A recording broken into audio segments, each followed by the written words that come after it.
ವೀಕ್ಷಕರೇ ಪ್ರಣಾಮ. ವಿಶ್ವ ಪ್ಲಸ್ ಟಿವಿಗೆ ಸ್ವಾಗತ. ವೀಕ್ಷಕರೇ, ಜವಾಹರಲಾಲ್ ನೆಹರು ತಡೆ ಹಿಡಿದಿದ್ದ ಜಾತಿ ಗಣತಿ ವಿಚಾರಕ್ಕೆ ತೆರವು ನೀಡಿ ಜಾತಿ ಜನಗಣತಿ ನಡೆಸಲು ನಮ್ಮ ಭಾರತದ ಪ್ರಧಾನಿ ನರೇಂದ್ರ ಮೋದಿ ಸರ್ಕಾರ ತೀರ್ಮಾನ ಕೈಗೊಂಡಿದೆ. ಕರ್ನಾಟಕದಲ್ಲಿ ಜಾತಿ ಜನಗಣತಿ ನಡೆಸಿ ಅಫೀಸ್ಮೆಂಟ್ ಪಾಲಿಟಿಕ್ಸ್ ಮುಂದುವರೆಸಿದ್ದ ರಾಜ್ಯ ಸರ್ಕಾರದ ವರ್ತನೆಯಿಂದ ಆಕ್ರೋಶಗೊಂಡಿದ್ದ ಕರ್ನಾಟಕದ ಬಹುಸಂಖ್ಯಾತರಿಗೆ ಕೇಂದ್ರದ ಜಾತಿ ಗಣತಿಯ ಘೋಷಣೆ ಇದೀಗ ತಮಗೆ ಕರ್ನಾಟಕ ಸರ್ಕಾರ ಮಾಡಿದ್ದ ಅನ್ಯಾಯವನ್ನ ಸರಿಪಡಿಸಿಕೊಡಬಲ್ಲದು ಎಂಬುವ ಅಚಲವಾದ ವಿಶ್ವಾಸವನ್ನ ತಂದಿಟ್ಟಿದೆ. ಜಾತಿ ಗಣತಿಗೆ ಆಗ್ರಹಿಸಿ ಪದೇ ಪದೇ ತಗಾದೆ ಮಾಡುತ್ತಾ ರಾಜಕೀಯದ ದೊಂಬರಾಟ ಮಾಡುತ್ತಿದ್ದ ಕಾಂಗ್ರೆಸ್ಗೆ ಇದೀಗ ಮೋದಿ ಸರ್ಕಾರದ ಈ ನಿರ್ಧಾರ ನಿಟ್ಟುಸಿರು ಬಿಡುವಂತೆ ಮಾಡಿದೆ. ಕರ್ನಾಟಕದಲ್ಲಿ ವೀರಶೈವ ಲಿಂಗಾಯತರು, ಒಕ್ಕಲಿಗರು, ಬ್ರಾಹ್ಮಣರು ಸೇರಿದಂತೆ ಬಹುಸಂಖ್ಯಾತ ಹಿಂದೂಗಳ ಜಾತಿಗಳನ್ನ ತುಂಡರಿಸಿ ಪುಡಿ ಮಾಡಿ ಪ್ರತ್ಯೇಕಗೊಳಿಸಿ ಅಲ್ಪಸಂಖ್ಯಾತರನ್ನಾಗಿ ಮಾಡಿದ ಕಾಂಗ್ರೆಸ್ ಸರ್ಕಾರವು ಮೈನಾರಿಟೀಸ್ ಅಂತ ಹೇಳಿಕೊಳ್ಳುವ ಮುಸಲ್ಮಾನರನ್ನ ಬಹುಸಂಖ್ಯಾತರನ್ನಾಗಿ ಮಾಡಿ ತುಷ್ಟೀಕರಣದ ಪಾಲಿಟಿಕ್ಸ್ ಪೇಚಿಗೆ ಸಿಕ್ಕುಬಿದ್ದಿದೆ. ಕರ್ನಾಟಕದ ಹಿಂದುಳಿದ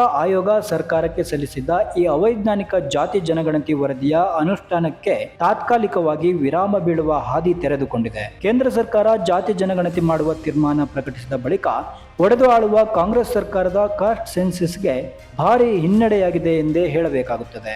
ಆಯೋಗದ ತರ್ಕ: ಕೇಂದ್ರದ ಜಾತಿ ಜನಗಣತಿಯಲ್ಲಿ ಜಾತಿ ಉಪಜಾತಿಗಳ ಜನಸಂಖ್ಯೆ ಮಾತ್ರ ಪರಿಗಣನೆಯಾಗಲಿದೆ.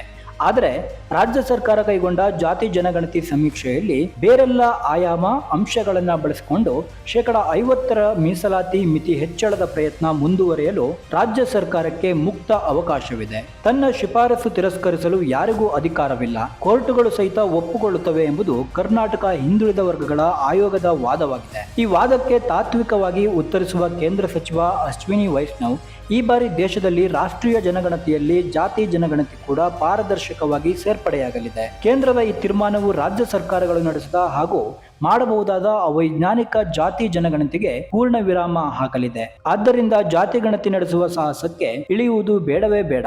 ಇದು ಮೋದಿ ಸರ್ಕಾರದ ಜನಪರ ಜನಗಣತಿ ಮತ್ತು ಜಾತಿ ಜನಗಣತಿಯ ಪ್ಲಾನ್ ಆಫ್ ಆಕ್ಷನ್ ಆಗಿದೆ ಎಂದರು. ದೇಶಾದ್ಯಂತ ಏಕಕಾಲಕ್ಕೆ 2025ರ ಜನಗಣತಿ ಹಾಗೂ ಜಾತಿ ಜನಗಣತಿ ನಡೆಸಲು ಕೇಂದ್ರ ಸರ್ಕಾರ ತೀರ್ಮಾನಿಸಿದೆ. ಕೇಂದ್ರ ಸಚಿವ ಸಂಪುಟ ಬುಧವಾರ ಸಭೆ ನಡೆಸಿ ತನ್ನ ಈ ನಿರ್ಧಾರವನ್ನ ಘೋಷಿಸಿದೆ. ದೇಶದ ನೆರೆ ರಾಷ್ಟ್ರ ಗಡಿಯಲ್ಲಿ ತಂಟೆ ನಡೆಸಿ ಧರ್ಮದ ಹುತ್ತಕ್ಕೆ ಕೈ ಹಾಕಿದೆ. ನೀಚ ರಕ್ತ ಪಿಪಾಸಿ ಪಾಪಿ ಪಾಕಿಸ್ತಾನ ಮತ್ತು ಅದರ ಕೃಪಾಪೋಷಿತ ಇಸ್ಲಾಮಿಕ್ ಜಿಹಾದಿ ಭಯೋತ್ಪಾದನೆಯನ್ನ ಈ ಬಾರಿ ಶಾಶ್ವತವಾಗಿ ಹೊಸಕೆ ಹಾಕುವ ಸಂಕಲ್ಪ ಮತ್ತು ಸಂಕಲ್ಪದ ನಿರಂತರ ಕಾರ್ಯಯೋಜನೆಯ ಕರ್ತವ್ಯದ ನಡುವೆ ಆಂತರಿಕವಾಗಿ ನಡೆಯುತ್ತಿರುವ ರಾಜಕೀಯ ಪಕ್ಷಗಳ ಜಾತಿಯ ಯುದ್ಧ, ಜಾತಿಯಲ್ಲಿ ಒಡೆದು ಆಳುವ ಹುನ್ನಾರ ಎಬ್ಬಿಸಿರುವ ಪ್ರತಿಪಕ್ಷಗಳನ್ನ ಹದ್ದುಬತ್ತಿನಲ್ಲಿ ಇಟ್ಟುಕೊಳ್ಳಲು ಮೋದಿ ನೇತೃತ್ವದ ದಿಟ್ಟ ಸರ್ಕಾರ ಜಾತಿ ಜನಗಣತಿ ಮಾಡಿಯೇ ಮುಗಿಸಿದರಾಯಿತು ಎಂಬ ಮಹತ್ವದ ನಿರ್ಧಾರ ಪ್ರಕಟಿಸಿದೆ. ಕೇಂದ್ರ ಸರ್ಕಾರದ ಸುಪರ್ದಿಯಲ್ಲಿ ನಡೆಯಲಿರುವ ಜಾತಿ ಜನಗಣತಿಯ ನಿರ್ಧಾರವು ದೇಶದಲ್ಲಿರುವ ಪ್ರತಿಯೊಂದು ಜಾತಿ ಉಪಜಾತಿಗಳ ಸಾಮಾಜಿಕ, ಶೈಕ್ಷಣಿಕ ಹಾಗೂ ಆರ್ಥಿಕ ಸ್ಥಿತಿಗತಿಗಳ ಬಗ್ಗೆ ಪಾರದರ್ಶಕ ಸಮೀಕ್ಷೆ ಆಗಿರಲಿದೆ ಎಂಬುದು ಮೋದಿ ಟೀಮ್ ಪ್ರತಿಪಾದನೆ. ಈ ಜಾತಿ ಗಣತಿಯ ಸಮೀಕ್ಷೆ ಆಧಾರದಲ್ಲಿ ಮೀಸಲಾತಿ ಪರಿಷ್ಕರಣೆಗೆ ಅವಕಾಶ ತೆರೆದುಕೊಳ್ಳಲಿದೆ ಎಂಬುವ ನಿರೀಕ್ಷೆ ಕೂಡ ಸಮಾಜದಲ್ಲಿದೆ.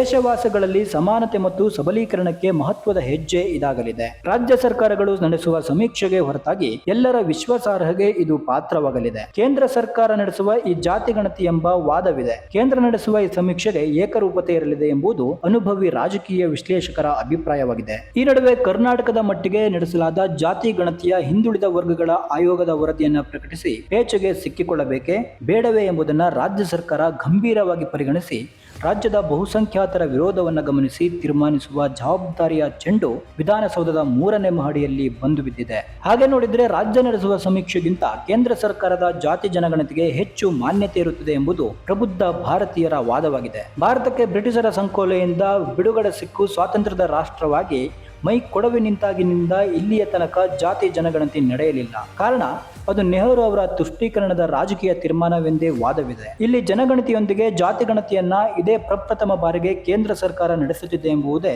ಗಮನಾರ್ಹ ತೀರ್ಮಾನವಾಗಿದೆ. ಮೋದಿ ಸರ್ಕಾರದ ಈ ತೀರ್ಮಾನ ಭವಿಷ್ಯದ ಅನೇಕ ನಿರ್ಧಾರಗಳಿಗೆ ಸಹಕಾರಿಯಾಗಲಿದೆ. ನೆಹರು ಸಾರಥ್ಯದಿಂದ ಹಿಡಿದು ಮನಮೋಹನ್ ಸಿಂಗ್ ರವರೆಗಿನ ಕಾಂಗ್ರೆಸ್ ಸರ್ಕಾರಗಳು ನಿರಂತರವಾಗಿ ಜಾತಿ ಜನಗಣತಿ ವಿಚಾರವನ್ನ ವಿರೋಧಿಸುತ್ತಲೇ ಬಂದಿದ್ದವು. ಆಶ್ಚರ್ಯವೆಂದರೆ ಇದೇ ಕಾಂಗ್ರೆಸ್ಸಿನ ಅಧಿಪತ್ಯವನ್ನ ತನ್ನ ಪಾರುಪತ್ಯಲ್ಲೇ ಉಳಿಸಿಕೊಂಡಿರುವ ನೆಹರು ಗಾಂಧಿ ಪರಿವಾರದ ಇವತ್ತಿನ ಸರದಾರ ಪಪ್ಪು ನಿಕ್ ನೇಮ್ ಇರುವ ಯುವರಾಜ ಪ್ರತಿಪಕ್ಷದ ನಾಯಕ ರಾಹುಲ್ ಗಾಂಧಿ ಕಳೆದ 5-6 ವರ್ಷಗಳಿಂದ ದೇಶದಲ್ಲಿ ಜಾತಿ ಸಮೀಕ್ಷೆ ತನ್ನ ಪಕ್ಷದ ಪ್ರತಿಜ್ಞೆ, ಜಾತಿ ಜನಗಣತಿ ನಡೆಸಿಯೇ ತನ್ನ ಪಕ್ಷ ವಿರಮಿಸಲಿದೆ ಅಂತಲೇ ದೇಶದ ಉದ್ದಗಲಕ್ಕೂ ಹೇಳಿಕೊಂಡು ಸುದ್ದಿ ಮಾಡ್ತಾ ಇದ್ರು. ರಾಹುಲ್ ಗಾಂಧಿ ಅವರ ಈ ಸಂಕಲ್ಪ ನೆಹರು ವಿರೋಧಿ ಸಂಕಲ್ಪವಾದರೂ ಗಾಂಧಿ ಪರಿವಾರದ ಪರಾಕು ಹಾಕುವ ಮುತ್ಯ ಮಲ್ಲಿಕಾರ್ಜುನ್ ಖರ್ಗೆ, ಹುಲಿಯ ಸಿದ್ದರಾಮಯ್ಯ ಹೀಗೆ ಕಾಂಗ್ರೆಸ್ಸಿನ ಎಲ್ಲರೂ ಜಾತಿ ಜನಗಣತಿಯ ವಿಚಾರಕ್ಕೆ ಮಾತನಾಡಿ ಯುವರಾಜನ ಪ್ರೀತಿಗೆ ಪಾತ್ರರಾದವರೇ. ಈಗ ಇದನ್ನೆಲ್ಲ ಸೂಕ್ಷ್ಮವಾಗಿ ಗಮನಿಸಿದ ಮೋದಿ ಸರ್ಕಾರ ಈ ಜಾತಿ ಜನಗಣತಿಯ ತೀರ್ಮಾನ ಘೋಷಿಸಿ ರಾಹುಲ್ ಟೀಮ್ಗಂತೂ ಸಮಾಧಾನ ಪಡಿಸಿದ್ದಾರೆ ಎಂದೇ ದೇಶದ ಜನ ಚರ್ಚಿಸುವಂತಾಗಿದೆ. ಕೇಂದ್ರದ ಜಾತಿ ಜನಗಣತಿ ತೀರ್ಮಾನದ ಬಗ್ಗೆ ನಿಮಗೇನಿಸ್ತು ಅಂತ ಕಾಮೆಂಟ್ ಮಾಡಿ ತಿಳಿಸಿ. ನಮಸ್ಕಾರ. ಸುದ್ದಿ ಬಿಂಬ ವಿಶ್ವ ಪ್ಲಸ್ ಟಿವಿ. ವಿಶ್ವ ಪ್ಲಸ್, ಜನಹಿತಕ್ಕಿದು ಜ್ಞಾನದ ಜಾಲ.